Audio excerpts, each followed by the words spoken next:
here we are in round 2, and we won the die roll again. Love to play first. And this is the kind of hand that we have to mulligan. And this is pretty rough for us. We need to draw a forest to make this work. But if we do draw a forest, it's very, very good. And we have 2 draw steps with 8 forests in the deck. So out of 34 cards, we're at like a quarter chance to draw a forest. So yeah, it's not great odds for us to hit a forest by turn 3. Going to 5 is really rough. Yeah, this is a tough one. Like, if we don't draw a forest, like, this hand does nothing. So yeah, I think we have to go to 5 on this. And, I mean, the problem is that, like, this is probably better than our average 5-card hand, so maybe we do have to keep it, but it just doesn't do anything. So, yeah, this is a tough one for us. I think we keep, and we just hope that we draw the forest, or some other cards. Because I think if we go down to 5, the chances that we even have, like, a 2-lander are, like, not even that great, and we will run into the exact same problem. Whereas, like, this hand, if we hit the forest, we are in a good spot.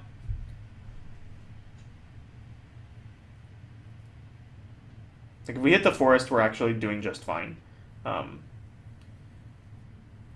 So yeah, it's not a great keep, but I really like hate going to 5 in general, and I think like from our deck especially, a 5-card hand was not better than what we have here. It would be probably just as speculative, so sort of have to go for it. If our 5-card hand could be like Citadel Castellan and 4 lands, you know, if we could cherry pick it, but alright.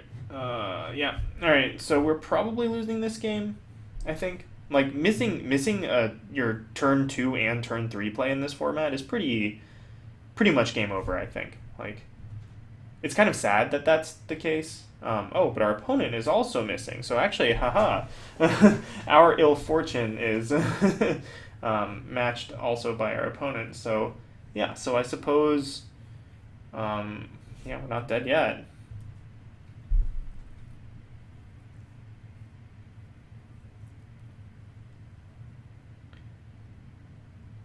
In fact, if neither of us draws lands, well, no, there we go.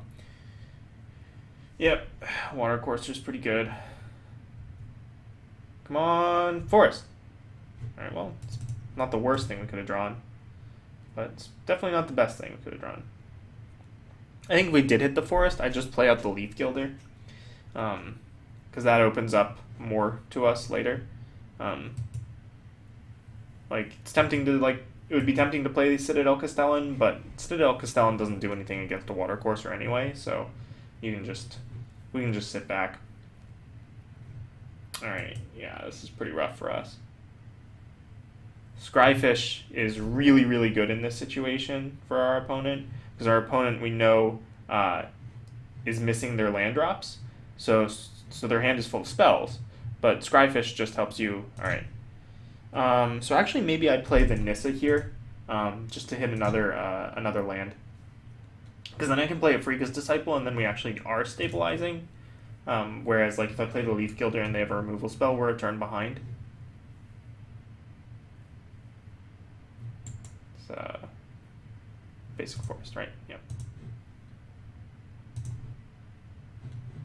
Alright. Yeah, so things could be worse. I could have rolled a free attack there, but I might double block the Water Courser. Nah, it's not worth it. The Water Courser is like only a threat at the moment, and we're gonna be able to sew that up with the Freak's Disciple. Yep.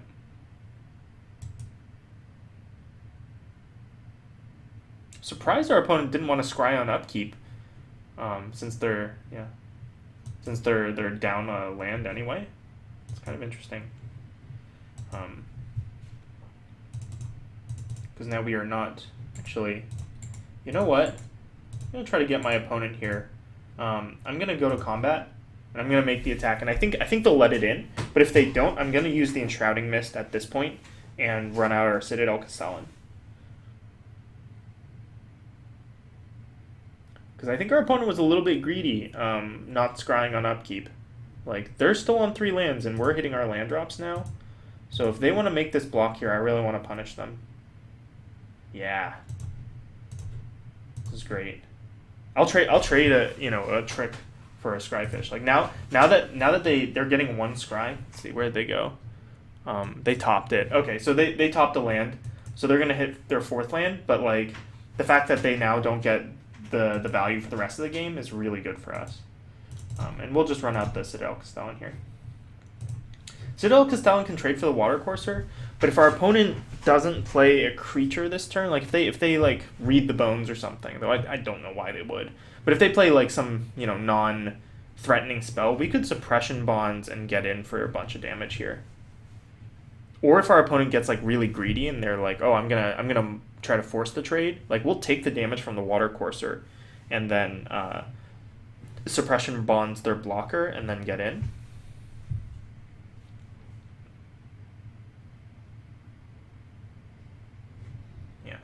So they're off of double black.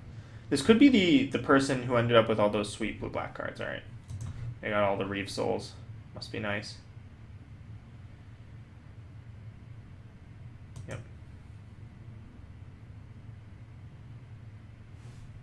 Yeah. Okay, so what is our play going to be? So we're down to 12. I think it's just... We're going to attack. That much is clear.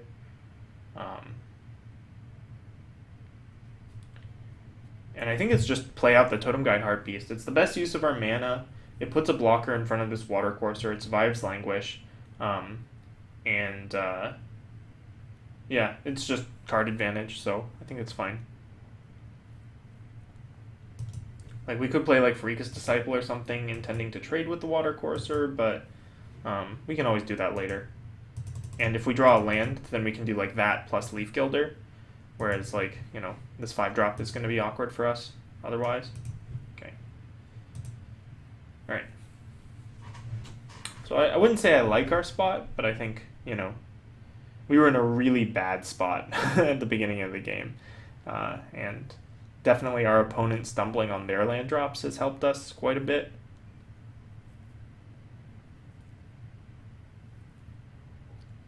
Though our opponent has 6 spells in hand to our 5, so we have to take that into consideration. Scrapson Drake. Scrapson Drake. It's fine. So I probably just suppression bonds the Water Courser and hit for 4. If we can draw a land, then I can also play a Leaf Gilder, which would be very nice. Alright, yeah. So we're just going to suppression bonds here.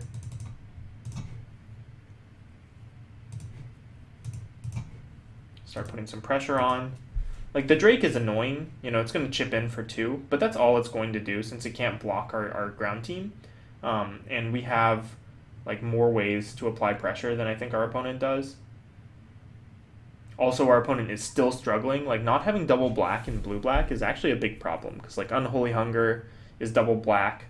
Yeah, I mean, like, you can't really use a Fetid Imp if you only have a single swamp. Like, you cast it and then it doesn't do anything. So yeah, so I kind of suspect that the way we win this game is by taking the role of the aggressor and, like, just trying to get in while the getting's good. Because I think if our opponent draws some lands here, we're going to be in a pretty rough spot.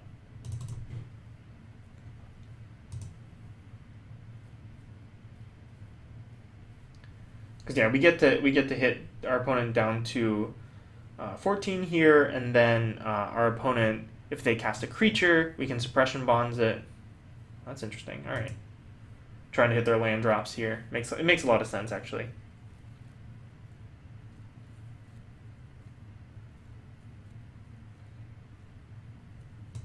Yeah, Maritime Guard.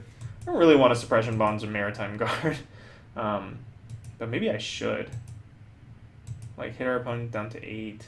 No, they've got their lands now. Ooh, that's actually quite good. Yeah, let's do that. Because now our opponent can't block with Maritime Guard, or else they lose it.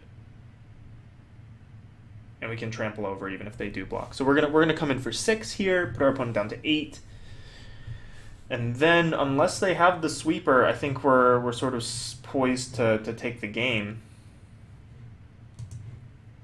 Because like blocking here is like really bad for our opponent. So yeah, so I think they need a removal spell for a Somberwald Alpha or like a big threat. But if they play a big threat, then we just suppression bonds it and we get to get in again. So yeah, so I think we're in an okay spot here. The opponent could definitely have stuff like Languish is pretty bad for us, and yeah, I mean the one nice thing is that we basically know at this point that our opponent does not have the ability to play like multiple spells in this turn because they were choked on mana for so long.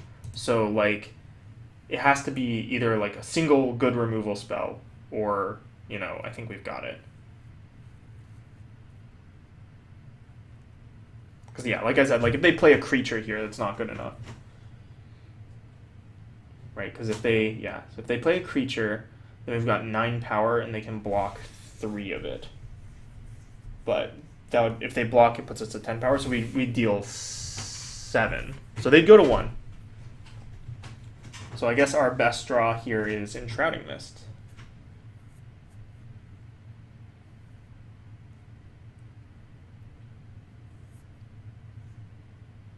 Opponent could have like Disperse or something. They're really deep in the tank. Maybe they do have Languish. Maybe they're just deciding now, like, should I Languish away my team and start taking 2 from the Totem God Heartbeast? I mean, it's probably the play. We, in that case, just play the Charging Griffin and hit him down to 6, because then the Charging Griffin is a 2-turn clock on its own.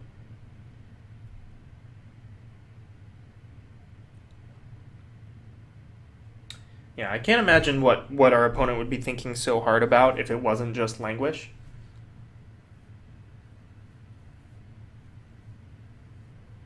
Because I think if they have a kill spell, it's a pretty simple... you hit the Somberwald Alpha with it. Because you kill the Somberwald Alpha, then you can block the Leaf Gilder, and you're only taking 4. And then you can untap and try to get there from there. But like... Because like I think if you throw the kill spell at anything other than the Somberwald Alpha, it's just too greedy.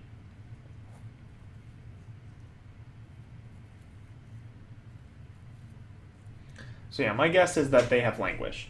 And if they have Languish, then it makes sense to Languish now. Anger to the Aether on the Somberwald Alpha. Okay. That I think we're okay with. I suppose our opponent could have also have Disperse. If they also have Disperse, then we're a little bit in trouble because we're gonna make a bad attack if they also have Disperse. Okay. All right. Well, so then that actually doesn't matter because we're just gonna replay our Somberwald Alpha, and we get to attack our opponent down to 2. All their blocks are... I guess they can double block something. Yeah. That's fine. Double block our Leaf Gilder. I mean, this is... like... They got a Scry out of it, but they're in basically the same board state they were in last turn.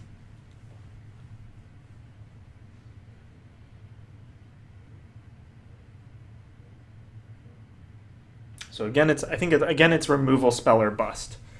We are at 8, so we're not, you know, Separatist Void Mage. Separatist Void Mage is a good draw here, because they're going to bounce our Somberwald Alpha again,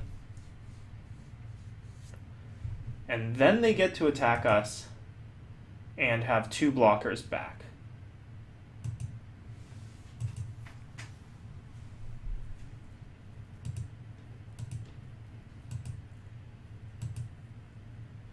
All right, well that was a good draw for us. So we're gonna play our Somberwald Alpha. We're gonna make these 2 attacks again, and you know, eat one of our opponent's creatures. They'll probably just put both of them on the Cleric, but that's fine, I think.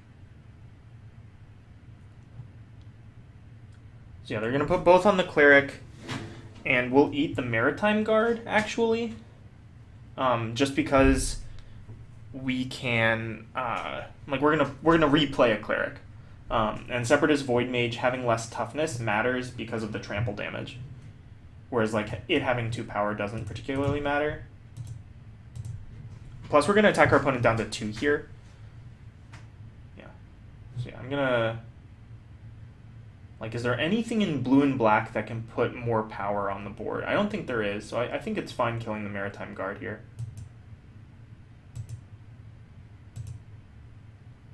We also do have...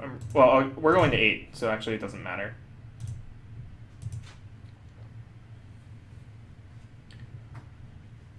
So if our opponent has to have removal spell for the Somberwald Alpha and a second blocker, I think, is what they need to have here. And they could have it. It's totally reasonable.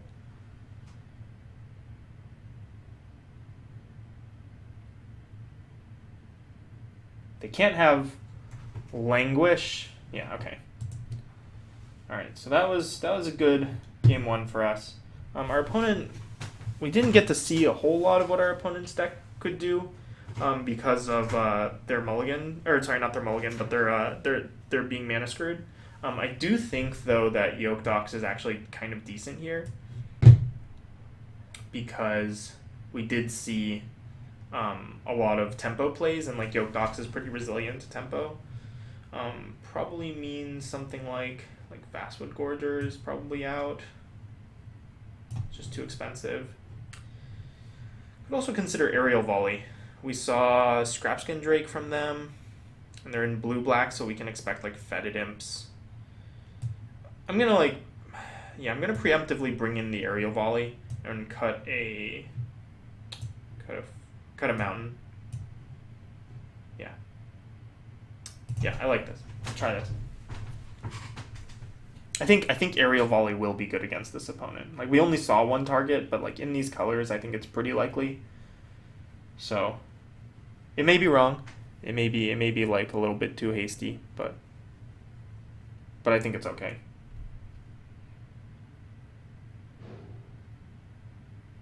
Opponent had a lot of Reeve Souls, so that's something that we have to play around here. It's all their Reeve Souls.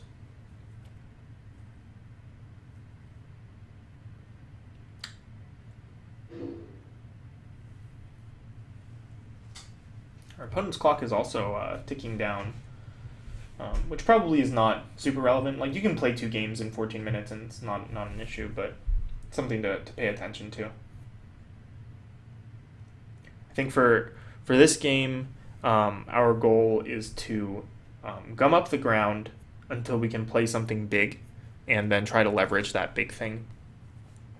The other thing that we want to do is be sparing with our removal. We didn't get to see a lot of bombs from our opponent last game. We know that they have a lot of removal, and we know that they have a lot of tempo plays. So we don't want to become like... we don't want to put ourselves in a position where we get blown out by a bounce spell, and we want to be cautious, because I suspect that our opponent has some pretty insane plays here. This hand is interesting. I think on the draw it's worth keeping. We have a turn 2 play, and we're just trying to hit a forest again, but we have more draw steps to do so. So I think this is fine. We also have our splash color and our splash card, so that's kind of interesting. Like, 2-landers on the play you feel so bad about, but 2-landers on the draw are honestly fine, especially having a 2-drop in hand. We have, we have 3 turns, so that's 4 draw steps. 4 draw steps with 8 forests in the deck, so it's like a quarter of a chance that we draw it each time, so that's like, yeah, we're like above 50% to draw a forest by turn 4.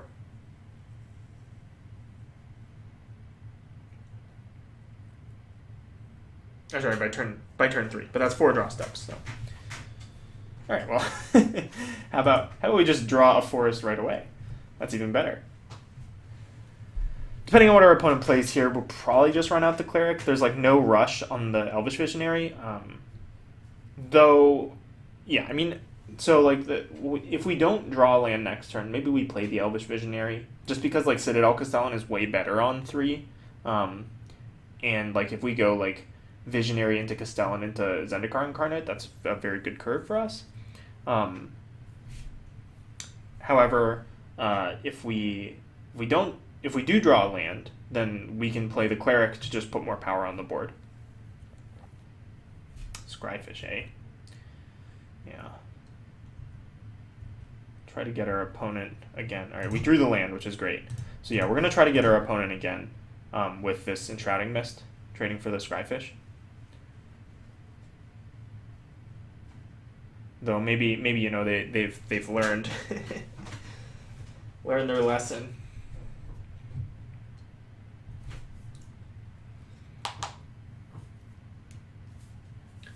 Of note, our opponent has Island currently, so no swamps yet. Doesn't mean anything, but it is sort of a weird opener. You'd think that most of the time you'd rather play like Island Swamp or whatever first. Like it could read that they don't have the swamp in hand. But more likely what it reads is that they have like Watercourser as their turn 3 play, and so they want like as many islands on board as possible. It could just be that they just clicked the first land. They knew it didn't matter that turn. Like I feel like most people, even if it doesn't matter, most people will still play their their swamp first or whatever. Yeah. All right. So now our opponent is making me really believe that they do not have a land because they're scrying on upkeep.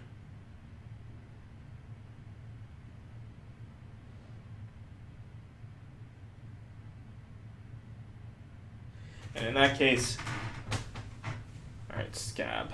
Yeah, I'll trade off the Cleric with the Scab. I think it's fine. Like our plays for the next few turns are pretty obvious.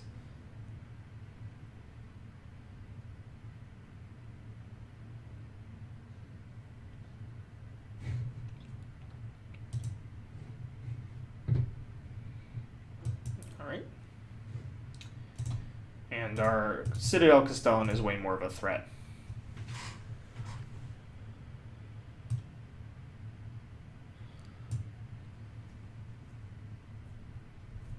So let's see. Opponent probably scrying again on upkeep. Be my guess.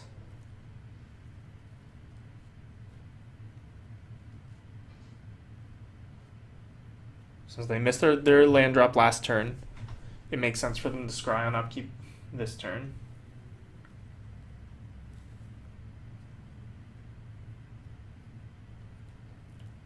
I mean, if they hit like a Reeve Soul here, then they're totally in the game. Of course, if they don't have a Reeve Soul in hand right now, or even if they do, it does run a big risk because they don't know we have this Enshrouding Mist. So they may think, okay, I need to hold back my Sigiled Starfish on blocks, and if I can't let my opponent get their Citadel Castellan Renown because then my Reeve Soul is useless, which is a totally reasonable line of play.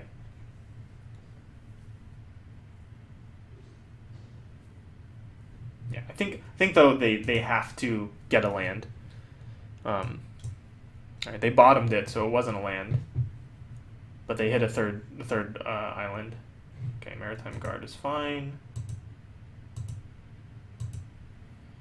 Yeah. I mean, I can blow a combat trick, but I think I'd rather just put some beef on the table. Get in there, big dude. Like, Enshrouding Mist would be fine if I had another 3-drop that I could play. But since I don't have a second Plains, I couldn't do like Enshrouding Mist Stalwart Haven. Like I could do Enshrouding Mist and Elvish Visionary, but bleh. I also don't want to like waste a card killing a Maritime Guard because like I can kill this card basically whenever I want.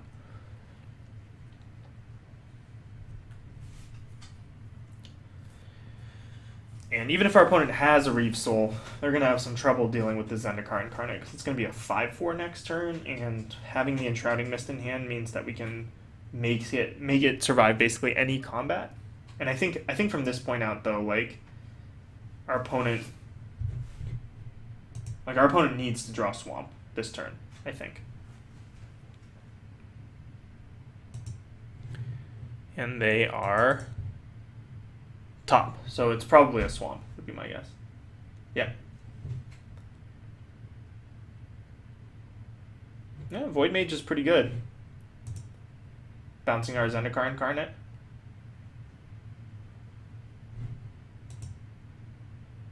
Yeah.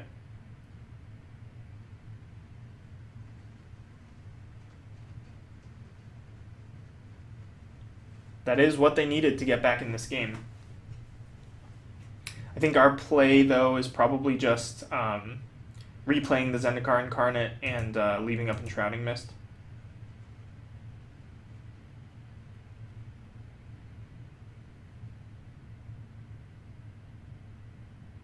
We could get greedy and attack with the Citadel Castellan.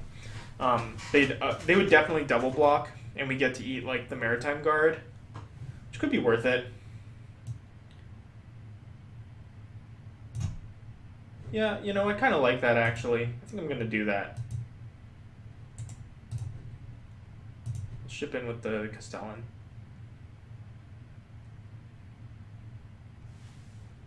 They could also just block with the Maritime Guard.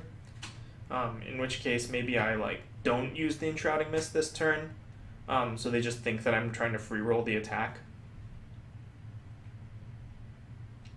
Which, like, if they play like another 2/2 or something, then we may be able to use it on our Zendikar Incarnate for more value.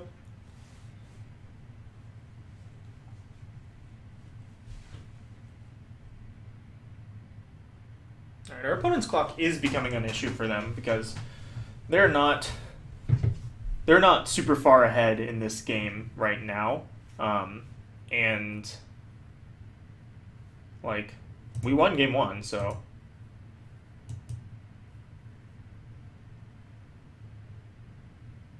alright. So yeah, we free roll the attack there just to make them wonder, and then we play the Zendikar Incarnate.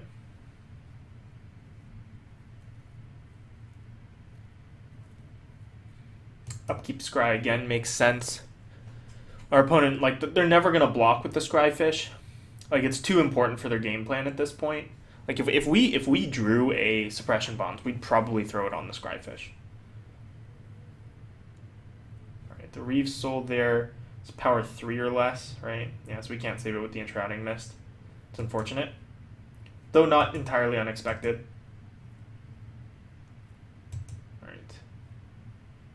Not bad, not bad. Should we play the Elvish Visionary first?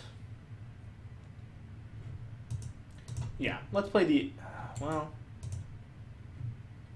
let's play the Elvish Visionary first. Just to see what our options are. Alright. Then get in here.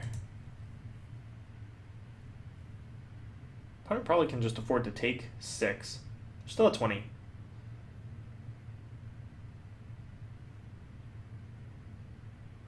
They have a Disperse, they just blow it here, I'm supposing.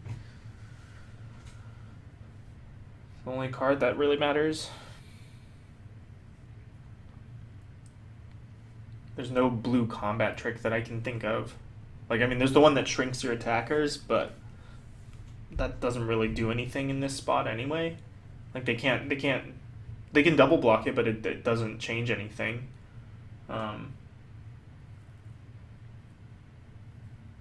I don't think there are any flash creatures that I have to worry about.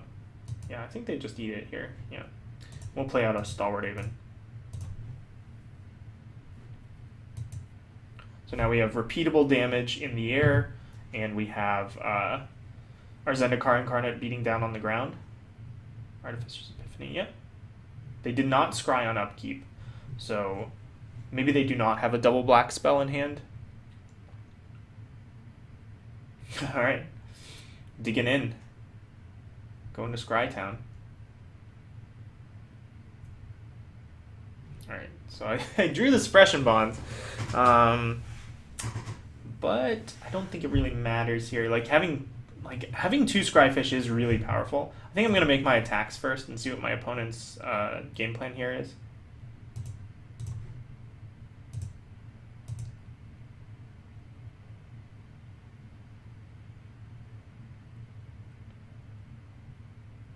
No blocks, huh? It's an interesting play.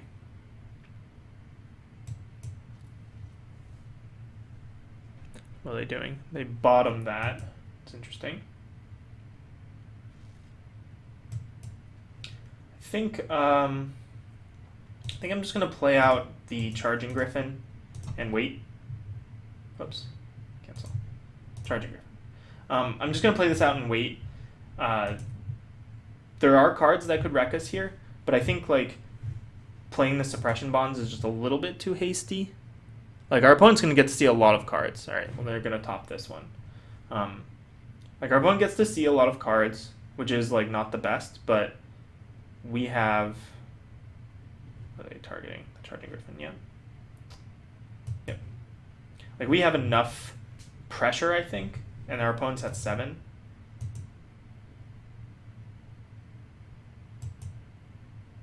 Alright, double Enshrouding Mist, huh?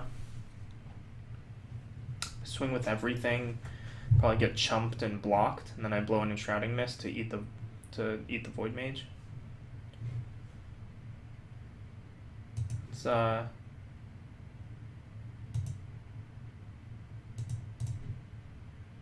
let's rumble. No, I don't want to. Yeah, why not? I'll blow an Enshrouding Mist to eat the Void Mage. Turn to Frog. All right, well, yep, that's pretty good.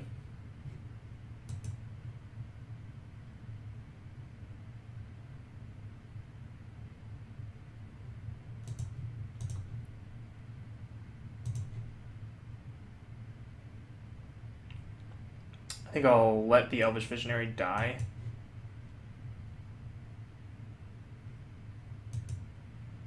Scrying one, it's fine. And yeah, we're just gonna run it back.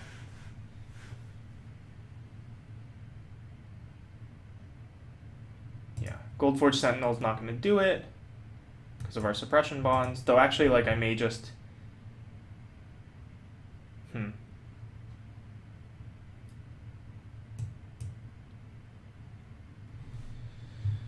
Yeah, I think I actually don't want to use my Enshrouding Mist here, do I? Or, sorry, my suppression bonds? No, I'll use the suppression bonds. Take this out of the equation. We get to put our opponent to 3. Yeah, scry away.